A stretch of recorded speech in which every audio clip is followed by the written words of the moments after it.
कोल्हापूरसह पश्चिम महाराष्ट्रामध्ये उन्हाचा तडाखा आता दिवसेंदिवस वाढत चाललेला आहे। त्यामुळं कोल्हापूरकर उन्हापासून आपलं संरक्षण व्हावं यासाठी टोपी, गॉगल, छत्री घेऊन कोल्हापुरामध्ये ते वावरताना आपल्याला पाहायला मिळत आहेत।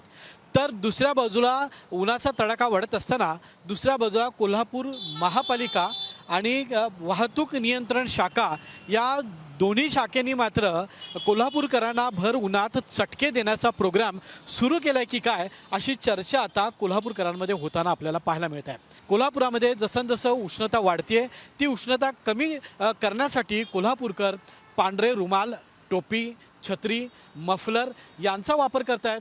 तर थंड पेय म्हणून ताक, सरबत आणि इतर कोल्ड्रिंक्स जे आहेत हे पिऊन आपली तहान भागवण्याचा प्रयत्न करत असल्याचं आपल्याला पाहायला मिळत आहे। एकूणच दुपारी सुद्धा मोठ्या प्रमाणात इथं ऊन असल्यामुळं कोल्हापूरकर अत्यंत तुरळक प्रमाणात कमी प्रमाणामध्ये बाहेर पडत असल्याचं आपल्याला पाहायला मिळत आहे। कॅमेरामन सचिन सावंतसोबत मी रणजित माजगावकर, साम टीव्ही, कोल्हापूर।